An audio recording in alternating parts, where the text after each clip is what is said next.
But first, the mining boom is over, unemployment is at one of its highest levels, and Western Australians are being slugged extra in taxes. Here to talk us through the good, the bad and the ugly is WA Chamber of Commerce and Industry's Chief Economist, Rick Newnham. Good morning to you, Rick. Good to be here, Tracy. We've been having a chat about the GST all last night and all this morning. We're going to continue to receive the lowest GST in WA. The federal budget papers say that it's due to the high mining royalties. Do you still think it's high?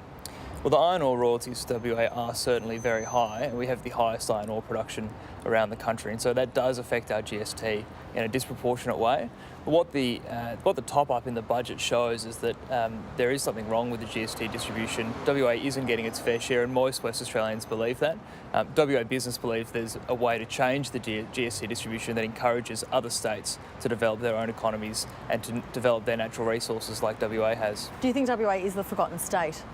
Well, if you look at the infrastructure spend in the budget, we've received our per capita or per population share of that infrastructure spend. So in the budget, we have received a fair amount of infrastructure, but the GST top-up does bring all the other states up to the top level that WA is at. So every state is the richest house on the street through the GST, and for that reason, the other states can sit back and not develop their economies when WA has forged ahead and built up a strong iron ore industry.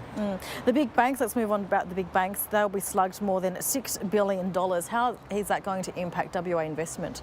Well, we'll be waiting to see how that flows through to WA business. There is a risk that those costs will be passed on to business and consumers, but we'll be keeping a keen eye out on that. But really, the budget is a fair budget that goes across a whole range of areas.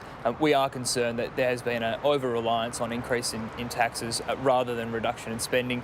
The business community believes that budget repair needs to be focused on reduction in government spending rather than increasing taxes. Let's talk about a big issue here in WA, unemployment, 6.5%, the second highest in the nation. How will this budget affect those rates? Well, unemployment's been really stubborn in Western Australia, and this is because the mining boom is over and the economy continues to transition. The infrastructure spend of $1.6 billion is a massive boost to the WA economy, and it's a big win for the state government rolling that funding over.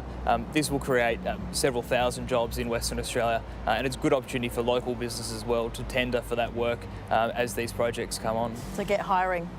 Get hiring, get out there, get your business ready to start tendering. Yeah. All right, Rick Newnham, thank you very much for your time this morning on Today Perth News.